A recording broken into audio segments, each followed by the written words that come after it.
you liberate me from my home.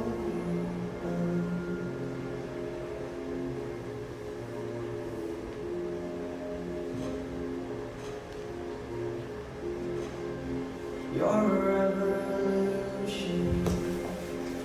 I will liberate you as the walls fall down.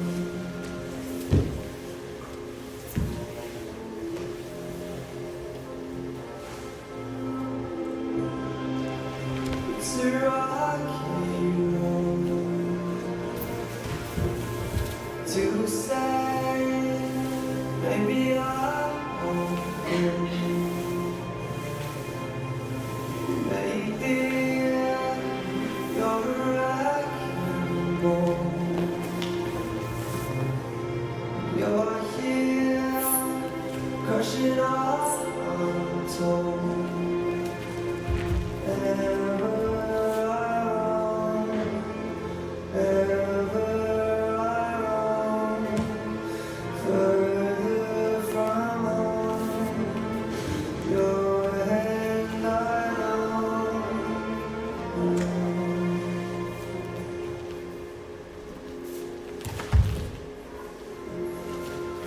It's a revelation. There's no hell where to find. No redemption.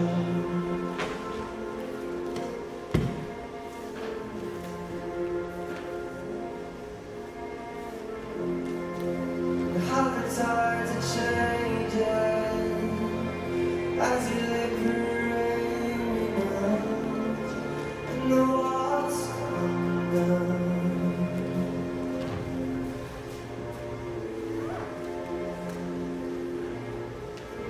Till the end, it's a rocky road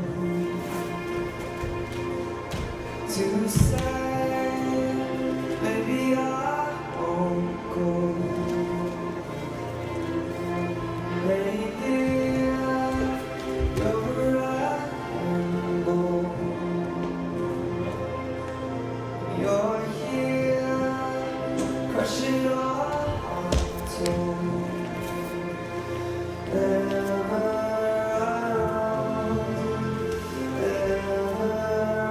roam, further from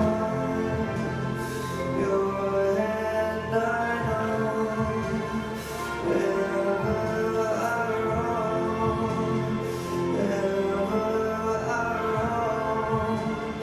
further from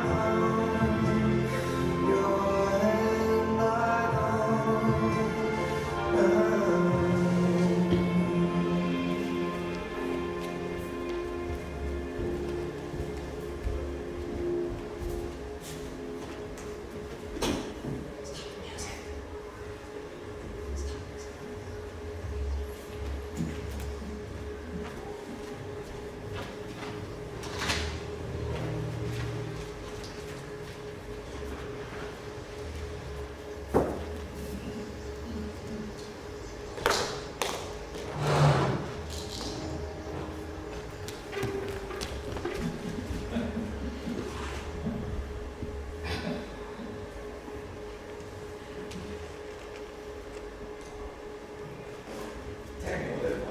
Well, it's hard to supervise.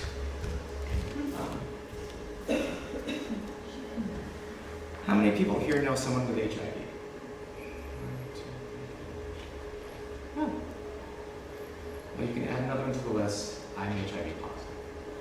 And actually, I have AIDS, which I found out was interesting. I had gotten really sick in 2010. Almost died. I had 3 T cells, which T cells are the things in your blood that help you fight off infection. And my doctor told me, it's like, oh, you could have named all 3 of them. It's like, I only had 3. Normal people have millions. So, but he told me that qualified me for an AIDS diagnosis because I was that sick. And so he told me, you know, after you've been diagnosed with AIDS, that never goes away. That stays on your medical record. So I identify both as someone with HIV and also as someone living with AIDS.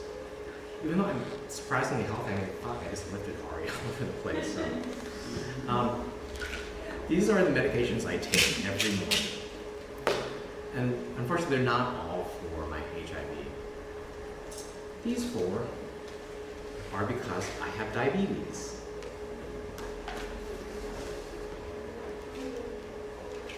This one is for my HIV.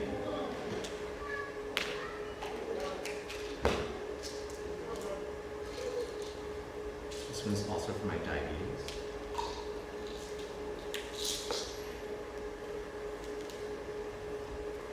This is prophylaxis in case I get a herpes outbreak. I don't actually have herpes, but I carry the herpes everyone carries. Unfortunately, this also prevents shingles, which I've had, which is horrendous. What a terrible thing to have. This is because I have a thyroid problem, which I found out because I dropped 40 pounds in 1 month. People are like, "Are you doing drugs again?" I'm like, no, I don't know what's going on with my body. For my HIV, this is a new medication because Truvada, which is what they prescribe people for PrEP, which if you don't know what PrEP is, PrEP stands for pre-exposure prophylaxis, which is what everyone takes to prevent getting AIDS. They had to take me off of it because it destroyed my kidneys. So I'm like, oh, well, we need to switch you to something less severe. So that was the compromise. This is the new one. It's Prevastin, which is for my cholesterol. And not just because I'm old, which is an interesting thing, because I became HIV positive when I was about 19 or 20, so that was back in 91. You do the math. I'm a product of the American school system. But I was really young, and when I contracted, I never thought I'd be this old. I mean, this is way past my sell-by date, so like, no savings, nothing, no investment.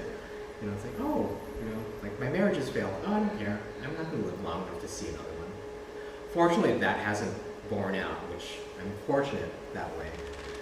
But yeah, it's like a lot of men living with AIDS or HIV, we're a lot older than we thought we'd ever be. And now we're worried about other things like, osteoporosis, weight gain, diabetes, heart failure, which is why they prescribe the Prevastin. It's like, your HDLs are good, but your cholesterol's really high, which could be because of the diabetes, but we're not sure.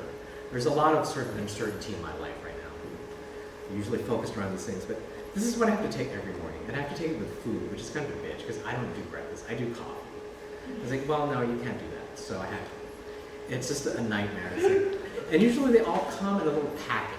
But this time it's like, because I forgot to pick it up. I'm like, we send it back, okay?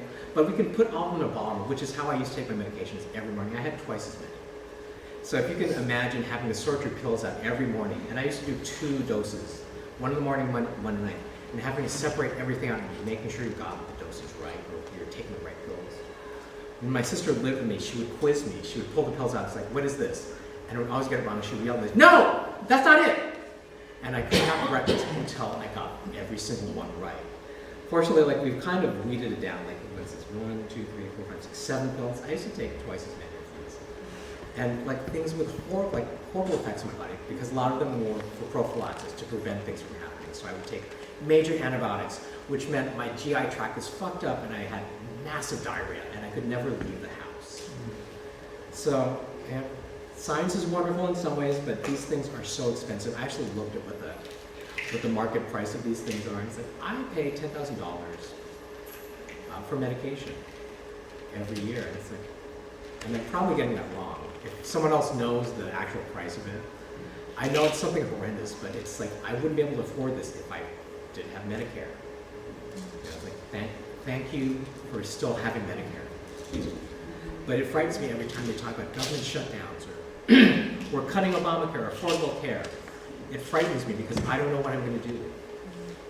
So that's why Angels in America, when I saw the play on Broadway, the real play, it was amazing. And to see something that actually put HIV/AIDS in the forefront and had characters who were living with the disease, sometimes dying, and queer characters, what a revelation. And I saw it with my husband at the time. I was on tour with that company. And we saw it, and we were sitting in the audience, and he started crying. There's a scene where the lead character collapses in his home, and because of HIV, these complications. And my husband starts crying. I was like, what the fuck is the matter with you? It's like, oh, that could be you. My first reaction was, shut up. Like, I'm not gonna get melodramatic. I don't see that, but you go there. It's like, oh, that could be you. Shut up. And that's how much of a bitch I was then. Now I have a little more sympathy. I was like, okay, that was me. That was both of us actually. Yeah. So, what was it? That's the end of that. I will put these medications away because I'm gonna have to take them at reception. See, I have everything planned out.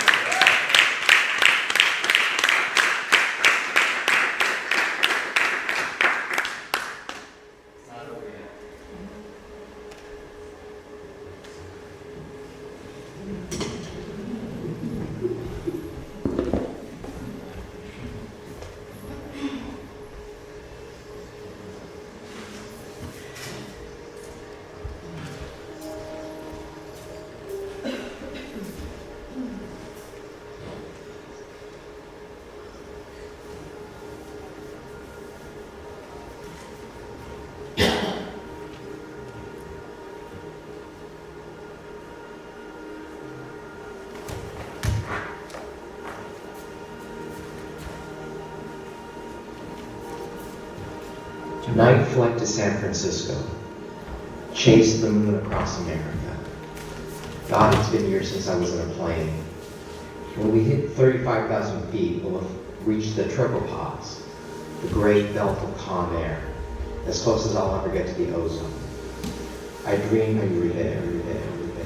The plane left the tripopods, the safe air, and attained the outer rim, the ozone, which was ragged and torn, patches of threadbare as old cheesecloth. And that was frightening. But I saw something that only I could see because my astonishing ability to see such things. Souls were rising from the earth far below. Souls of the dead, of people who had perished from famine, from war, from the plague. And they floated up like skydivers in reverse, limbs all akimbo, wheeling and spinning. And the souls of these departed joined hands, clasped axles and formed a web. A great net of souls with three molecules of the stuff of ozone, and the outer rim absorbed them and was repaired. Nothing's lost forever. In this world, there's a kind of painful progress, longing for what we've left behind, and dreaming ahead. At least, I think that's so.